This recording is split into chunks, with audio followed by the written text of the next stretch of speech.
Hey, it's Ellie. Welcome back to another video, or hello if you are new. We are here again in my speed build series, which I have just now realized I have not yet come up with a name for.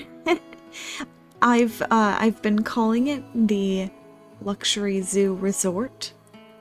That doesn't seem like a very good name, frankly, for a series on YouTube, so I'm gonna have to come up with a name at some point.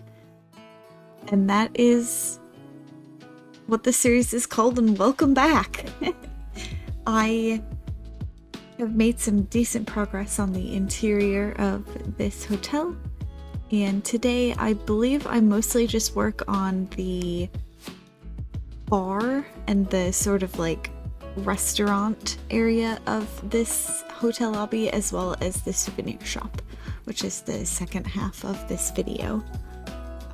And naturally I'm putting things elsewhere, not in the hotel, because that's what I tend to do in these early episodes. I talked all about that in the previous episode. My scatterbrain building strategy in these first few episodes is going to be a little difficult to keep track of, but yes, for the most part, it is the hotel interior today, and I'm very excited that there's only one more episode before you guys can actually see the finished product, because I feel like when I'm looking at it as I'm building it, it looks ridiculous. Early on, it doesn't have any of the details in it, so the space is so open right now that it definitely seems it doesn't seem very filled. It doesn't seem very detailed or realistic in any sort of way, but I promise we're getting there, and soon it is going to be a very fleshed out hotel lobby that looks maybe like something you would see. I mean, you know, it is a game, and I did want to make things sort of extravagant in a way.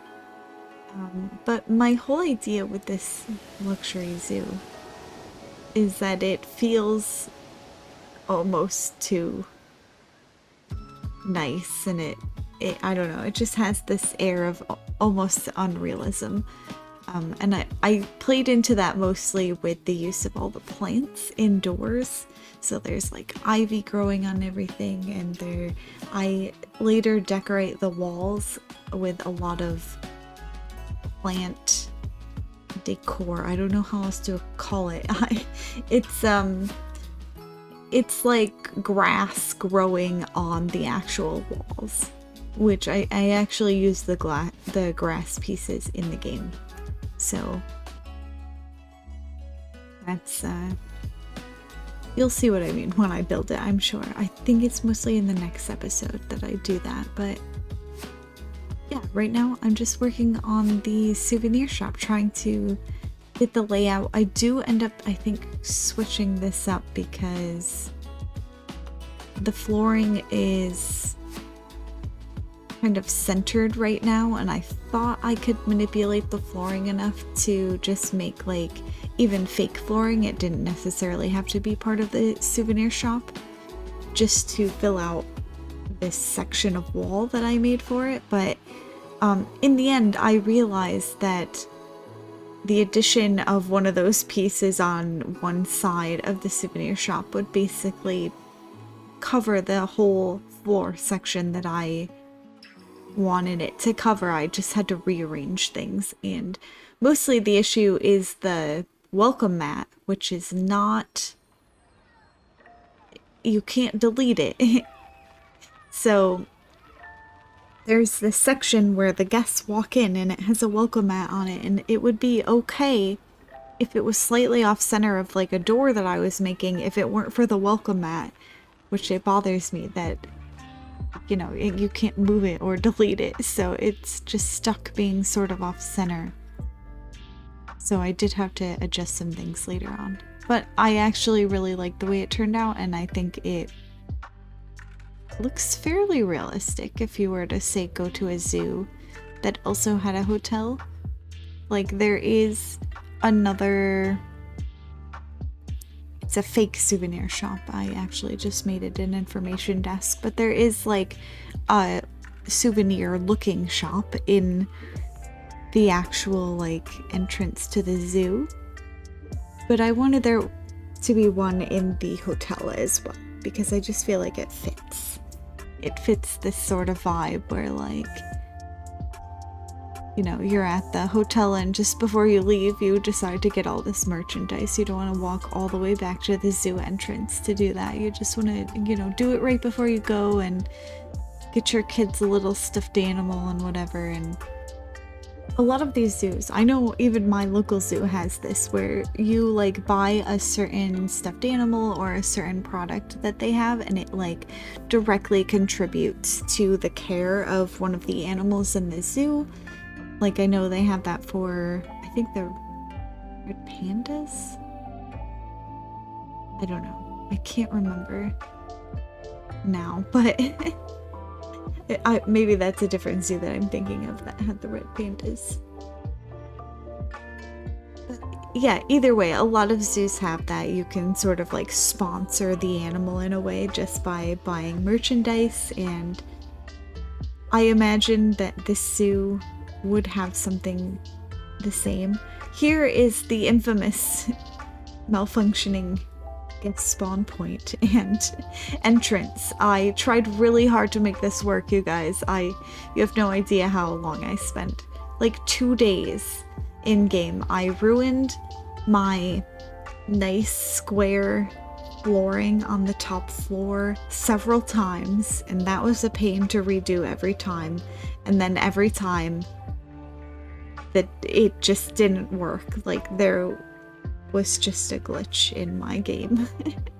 Some kind of bug that on that specific spawn point, and I'm sure it had to do with the stairwell.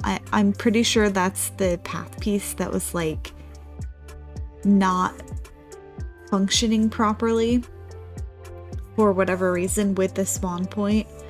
Which is also why I'm unsure if they're actually going to go upstairs to the vista point that I put at that archway, which I talked about in the last episode. That's the main reason I don't know if it's gonna work as intended, because something about that pathway I think is bugged. But hopefully it was just the spawn point, and you'll see now that I've built it, I can say again that I did end up putting the entryway sort of where the bathroom is on this lobby floor. And so the guests do just come sort of from the elevator next to the stairwell. The one that's not there yet, because I do that in episode 4, but eventually there's going to be an elevator on this first floor next to the bathrooms that I built. And that is where the guests exit the spawn point from. And there's an entrance gate as well there. And here is the one spot in the game that I could not fix the terrain to get rid of that little grass piece on the floor. I managed to get this entire building to be like, the flooring is even with the ground almost. It's just a little bit higher, so there's no clipping on people's feet when the guests walk by and the workers and things, which is very difficult to do in a huge building like this. But I managed to make it work everywhere except that one little piece, so I had to build this secondary couch here next to the stairwell to cover it up, but I think it ended up working. Actually, I think I moved the couch, and I think I just built some chairs. But either way, it looks nice in the end, and I kind of like the way that this whole lobby turned out. I have a nice fireplace eventually, and the poolside looks nice. And again, I'm just really happy I got this flooring to work, because I actually really like this flooring. It's very dynamic, and it matched the souvenir shop, which I didn't even realize.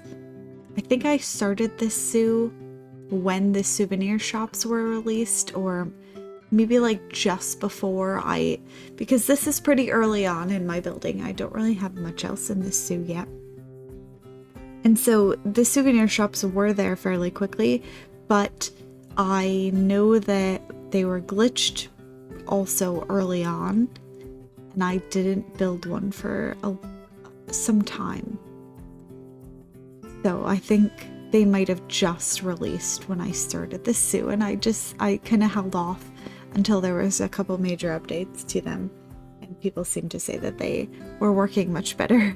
And again, I didn't really, because I was mostly testing the guest spawning, I didn't really see if they were interacting with the souvenir shop properly. But luckily it's out of the way, and I don't think it'll like cause too many issues in terms of my gameplay, and everything else seems to be fine. I know people literally couldn't load into their games at some point when they first released the souvenir shop. Oh, that's right. It's all coming back to me now. This zoo is named January 2024 because that's when I started it, and souvenir shops were released the week before the holiday break, I think. Like mid-December of 2023, and then it broke the game and Frontier went on their holiday break, and so there was no updates to look forward to fix the game. And I remember that being such a nightmare originally when these souvenir shops came out. So yeah, this part of the build is probably like into February by now, or late January. And so that's why I'm finally just building a souvenir shop. And I have no idea if it works, really, because again, I didn't really test it. I don't think the guests were interacting much with my hotel lobby, to be fair. I think they just go straight to the zoo. But that's okay, because, these restaurant tables, for example, the guests can't use them. They're just there for show because the tables look nice, and they're kind of the easiest way to fill up space, in my opinion. And so it's okay with me if the guests don't really interact with things. Like, they can't, for example, even walk outside to the pool area. I did think about trying to get the pathing to work, but it's really difficult with the pool side because it has actual water in it. The pathing, it just like would create some weird terrain issues next to the water, and I've dealt with that enough in the game to know that it's just easier to make that kind of just a thing that you can see from the lobby and nice for the tour video, but otherwise, like, the guests aren't going to go out there, and that's okay. It's never gonna look populated, and it's never gonna look like it's used. Ironically, I did start this zoo, as I said, January 2024, and then Planet Coaster 2 came out, and it has working swimming pools for guests. And I was just thinking, this zoo that I made is literally perfect for that concept, because I'm sure you'll see later, I don't know which episode it is, but later on I build a giant swimming pool meant for guests, or meant to pretend to be meant for guests, because clearly they can't actually use them. It turned out really well, and like, you can literally swim up to the lemur house, the Madagascar house. There's more than just lemurs in there. It's like a huge walkthrough exhibit that I actually just finished recently. That section kind of overwhelmed me a bit, because it was very large, and I wanted it to be kind of larger than life, this house for lemurs, and it has like a 2-story viewing platform situation going on. Like, I wanted it to be very extravagant, but the details of building that house were very, very tiresome. It took me a long time to build that. But yeah, there's this whole swimming pool that you can kind of see inside of that Madagascar house. Swimming up to the edge, and you know, the lemurs should be nearby. They can't go in the water, so it acts as a natural barrier, but there was some weird issues with like how I had to put the barrier down, so I did have to like end up putting elephant grass underneath part of it, so they can't get as close to the edge as I wish the lemurs could. But it's still cool. The lemurs are still going to be out there and having a nice little lay in the sun, and you know, by the looks of things, the guests can swim right up to that section and kind of play with the lemurs or whatever. And I mentioned this in the first episode, but this whole zoo is based on these sort of extravagant animal encounters, and so that's one of them. Like, you literally get to swim next to lemurs. How cool would that be if you were to do it in real life? And let's ignore the thought of like any animal excrement getting in the water or anything. It's clean. We're gonna pretend it would be a neat experience if there were a way to do it properly. And that's the whole premise of this zoo. So everything that I do seems like kind of extra. I think like over half of the exhibits are walkthrough exhibits, because that's the point of the zoo, is experiences that you couldn't have at a normal zoo. And by the way, this leaf wallpaper, I just absolutely love it.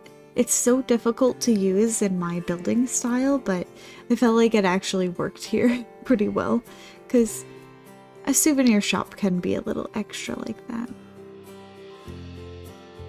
I do manage to do some pretty cool things with details later on. Like, there's one restaurant that I make a flamingo neon sign. I literally build it with bulbs on the wall, and it turned out really cool. I actually like it a lot. It's not perfect, but it was a certain kind of challenge to get it to look as good as it did, and I'm happy enough with the way it turned out, and I think you guys will like it as well once you see it. That shouldn't be too far here now, because it is in the front of the zoo, so probably in the next 5 episodes or so, we'll end up seeing that flamingo neon sign. But we're still here working on the lobby, as we will for the next episode as well, which is going to be a long one. Sorry, I have no idea what length to make these speed builds at this point. I'm going to stick to around 20 to 50 minutes, which is a large range, but I think that's kind of what I'm sticking to in terms of, I don't want to make something longer than an hour. I feel like that's too long for a speed build. If it's just speed builds, seems a little long. I think my longest video right now is somewhere around 50 minutes, but that's just because I was trying to get the last bit of content on one sort of build project, kind of to finish out an episode. And so the souvenir shop is nearly done. I do add some pretty cool lights to this souvenir shop and also the rest of the hotel. I actually went pretty crazy with custom lighting in this game. I think for the most part I do custom lighting in my interiors that have like pretty big interior spaces. I do try my best to make some unique light structures, and so I actually do need to upload those to the Steam Workshop, which I will be uploading this zoo when it's done, and also a ton of blueprints from this zoo. Like this hotel, I'm sure will be uploaded in its entirety on the Steam Workshop so long as I can get it. I know sometimes there's some weird limits to how many pieces you can have on the Steam Workshop, but I'm gonna do my best to get this all in like a decent amount of blueprints for each building. Some of them are going to be a little trickier than others, but because some of them do like join with habitats in a way that I don't know would be beneficial to have on the blueprint. But either way, my Steam profile should be linked somewhere on my channel in the description. I will try to remember to put that link somewhere so that you guys can find my things on the workshop, and hopefully that's helpful. Like, I want to make my blueprints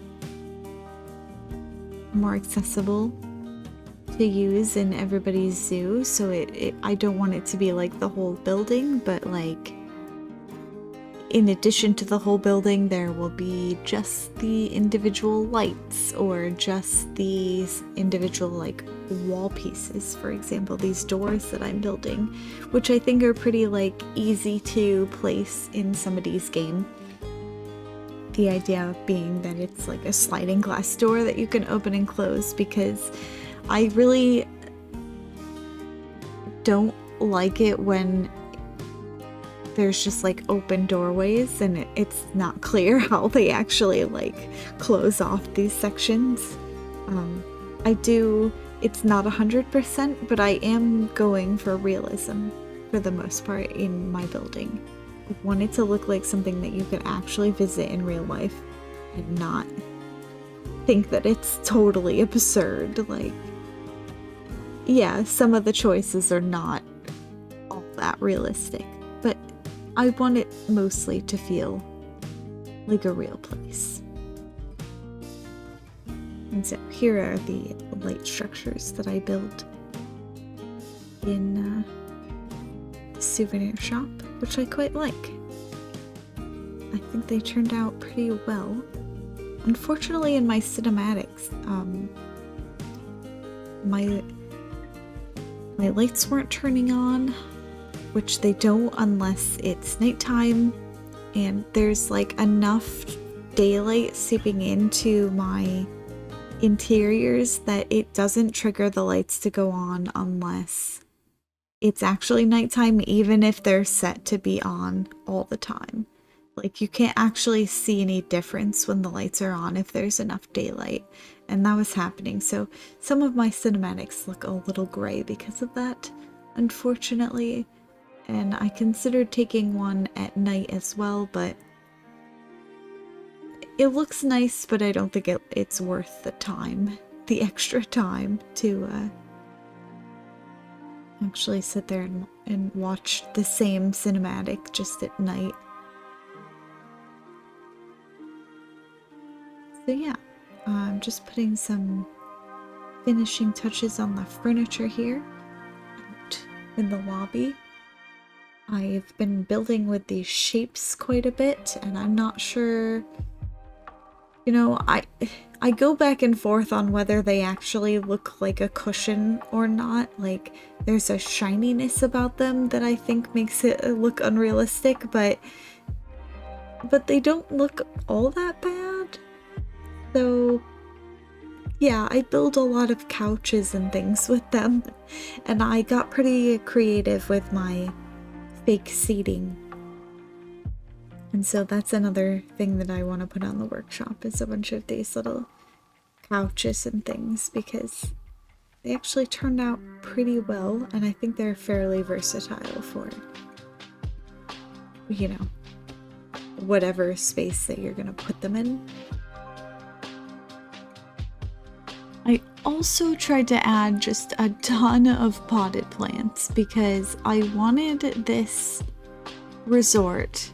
It's got like a focus on conservation and being helpful to the environment, right? And so I figured it would be a place that has a ton of greenery, which is, you know, as I mentioned earlier, part of the unrealism with how much greenery they have just growing inside. But, you know, I imagine a place like this would have all of that ridiculous greenery because they're trying so hard to kind of be like neutral in terms of their energy usage and how much they're taking from the environment, right? So yeah, that's the whole concept of this zoo. That is why I put so many plant things all around, and the habitats especially are very plant heavy. That is one of the things that I do not play with in my sandbox mode, which is the plant requirements for the animals. Most of them do not like to have a lot of plants in their habitat, but it looks so bad if there's not enough plants. Like, even if you just like sink some buffalo grass into the ground, it like is too much for some animals, but it makes the habitat look so much better visually, which is what I'm going for. So yeah, plant requirements are off for all the animals, which is why you will see some very plant heavy habitats. But I think they look really nice, and it feels like a nice place for the animals to live, which is the whole point. But yeah, the video is coming to a close here in just a few minutes, so I hope you enjoyed this video. If you did, make sure to give it a like, subscribe to my channel if you want to see more content, and, you know, check the playlists for the other speed builds in this series. And I hope to see you in the next video. Until then, bye!